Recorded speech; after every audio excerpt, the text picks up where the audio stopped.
Recently, a friend asked me which book I'd read that had the most impact on me. Without hesitation, I said, Atomic Habits. Then I stopped and thought to myself, why is this book so important to me? After thinking about it a bit, I realized that many of the good behaviors, established habits, and things I'm happy about in my life today are largely due to applying the methods I learned in this book. So, Atomic Habits wasn't just a book to read and put aside, it truly became a part of my life.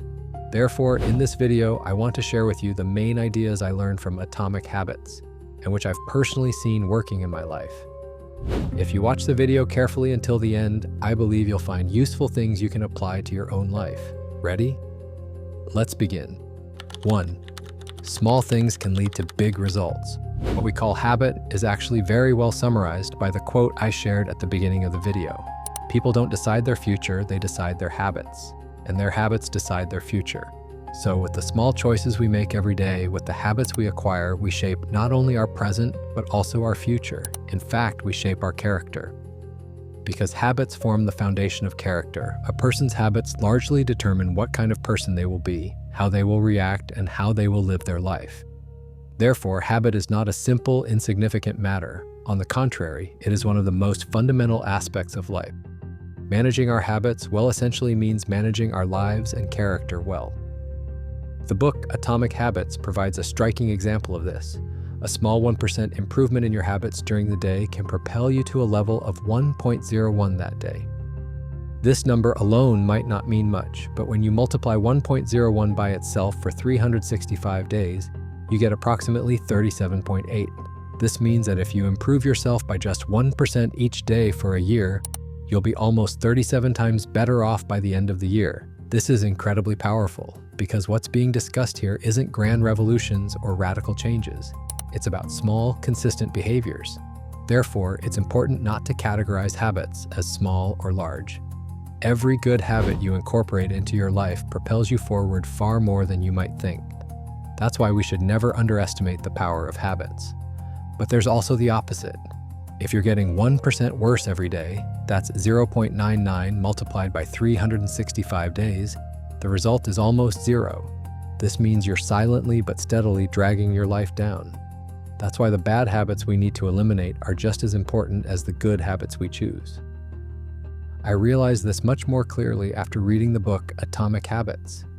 Many of the good behaviors and positive changes in my life today are based on this perspective. In the next section, I want to talk a little about how we should look at goals and how this habit issue relates to goals. 2. Systems, not goals, bring success. One of the most common mistakes people make is focusing solely on goals, but we often overlook the fact that goals are actually just the outcome, the final result we want to see. The real determining factor is the system. It's the habits you need to repeat every day to reach that goal, and the systems that make those habits sustainable. Therefore, the reason why two people with the same goal get very different results is not the goal itself, but the system they follow. One has established the right system, the other hasn't. Let me explain this with a simple example. Let's say your goal is to lose weight.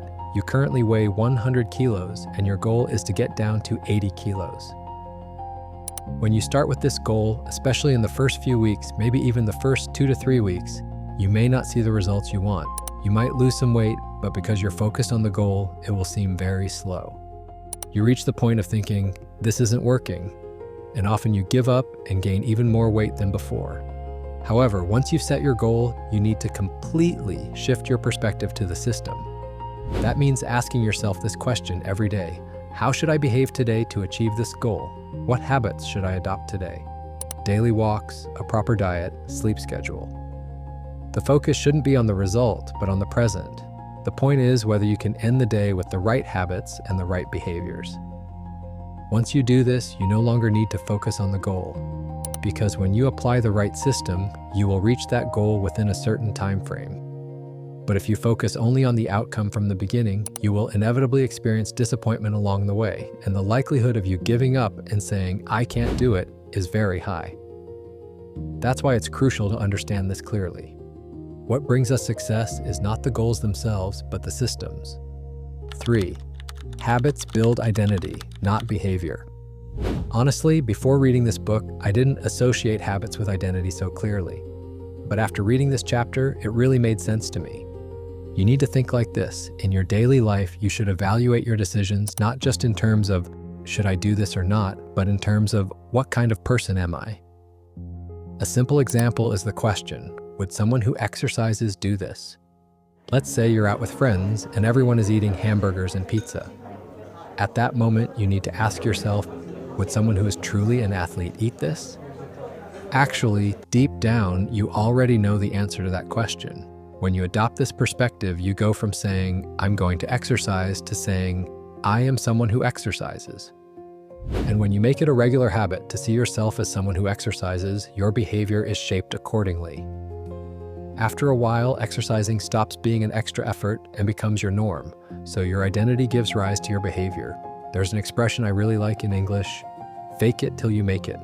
That is, act as if something is what it is until it actually is. Tell yourself, this is who I am.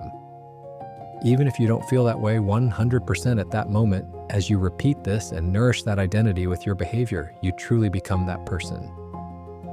A metaphor in the book beautifully illustrates this. You can think of habits as ballot boxes. Every action you take each day is like a vote cast in one of those ballot boxes. Exercising is a vote for your identity as an athlete. Reading is a vote for your identity as a reader. Whichever identity you vote for more often, that identity wins in the end. It surpasses the others. So the point isn't to do everything perfectly in one day. The point is to vote in the right ballot box every day, and over time make it a part of your identity. So what are the most effective methods for forming habits? 4. The habit cycle. 4 basic stages. If we want to change a behavior, we first need to understand how it works. According to the book, every habit consists of 4 basic stages: cue, demand, response, and reward.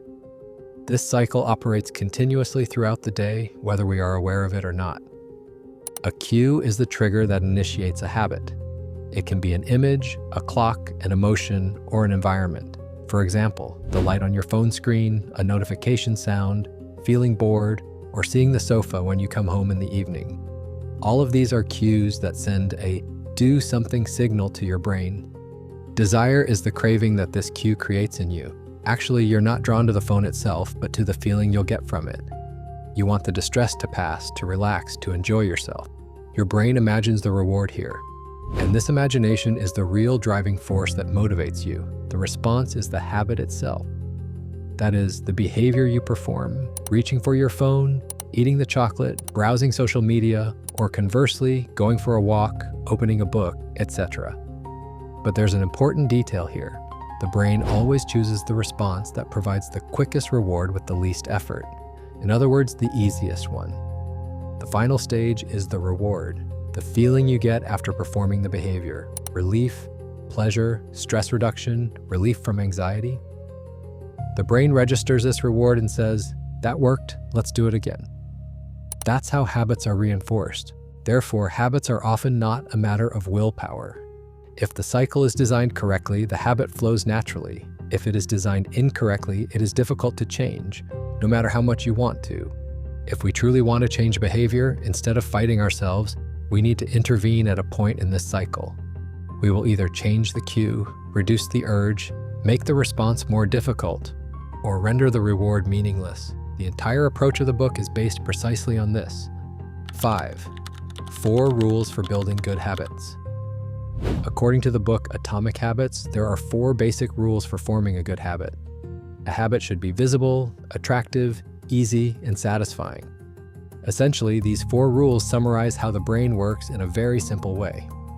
The first rule is that the habit must be visible, because what is in front of your eyes is done, what is out of sight is forgotten. For example, you say, I'm going to drink more water, but there's no water on your desk.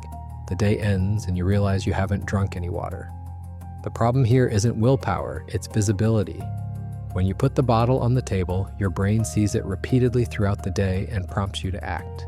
The same applies to reading books. If the book is at the bottom of your bag, you won't read it.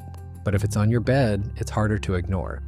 So the first step is to put the cues of the habit you want to establish right in front of your eyes. The 2nd rule is that the habit must be attractive, because what is enjoyable is repeated. The 3rd rule is that the habit must be attractive, because what is enjoyable is repeated. The 4th rule is that the habit must be easy. Because what is enjoyable is repeated. The 5th rule is that the habit must be reliable. Because what is reliable is repeated. The 6th rule is that the habit must be reliable. Because what is reliable is repeated. The brain expects a reward. If a habit is completely boring, it cannot be sustained, no matter how logical it may seem. Here's what the book suggests. Pair the habit you need to do with something you enjoy. For example, listening to your favorite podcast while simply walking, or playing your favorite music while simply exercising. In this way, walking or exercise becomes not just an obligation, but the key to achieving something you love, and the brain finds this attractive. The third rule is that the habit should be easy. This is crucial because people generally think habits have to be difficult. They say, "It will be hard, but I'll do it." However, a habit should be repeatable, and for it to be repeatable, the friction should be low. In other words, it should be easy to start. Let's take sports as an example. If going to the gym is difficult, it's much more logical to start with a 10-minute workout at home. Or if you want to read a book, the goal shouldn't be to read 50 pages a day, but to reduce it to 5 pages. This is where the 2-minute rule comes into play. Make the habit so small that not doing it seems absurd. When the beginning is easy, the continuation often comes naturally. The fourth and final rule is that the habit must be satisfying, because the brain wants to see immediate results from its actions. The rewards of healthy habits are usually delayed.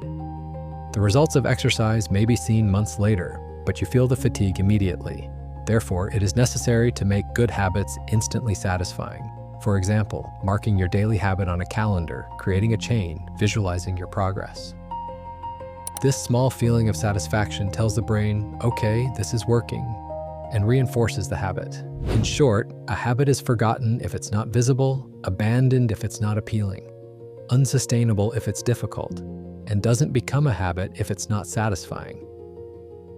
These 4 rules of atomic habits rely not on willpower, but on cooperating with the brain. That's why they really work. If you want to quit bad habits, you can easily do so by doing the exact opposite of these methods. There's also the topic of environmental design. I made a separate video about that, so I won't go into it again here. You can watch that too. 6. Patience and secret saving. The most dangerous thing about habits is that they don't yield immediate results. When you incorporate a habit into your life, especially in the first few weeks, or sometimes even months, you may feel like nothing is happening. There's no change on the scale, no difference in the mirror, and you don't see any tangible transformation in your life. This is the period the book calls the hidden accumulation phase. Think of this process like this. You start heating water, it reaches 10 degrees, nothing happens. It reaches 50 degrees, still nothing happens. It reaches 90 degrees, and it still doesn't boil.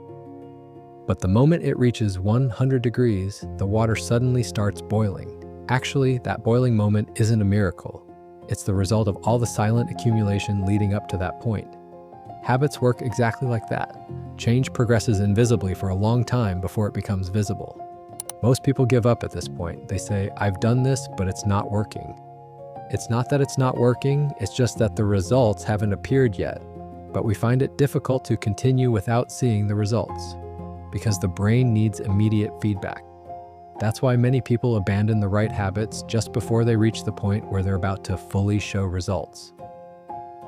The most important message of Atomic Habits is this: patience pays off, because the rewards of habits are delayed, but when they come, they are lasting. When you establish the right system and maintain the right habits for a long enough period, things will accelerate at a certain point, and people will look from the outside and say, "It happened in an instant." But you know that in an instant is actually the result of months of silent accumulation. So, on this journey of habit formation, you need to ask yourself, did I do the right thing today? Did I cast my vote in the right box today? If the answer is yes, even if the result doesn't come, you're still on your way, and those who fall behind will eventually arrive. In this video, I tried to share the main ideas I learned from the book Atomic Habits, and that I've found to be truly effective in my life. I hope it was helpful for you too, and gave you a perspective you can apply to your own life. If you enjoyed the video, please like it, subscribe to the channel for more content like this, and turn on notifications. I would also love to read your thoughts and experiences on this topic in the comments. Thanks for watching.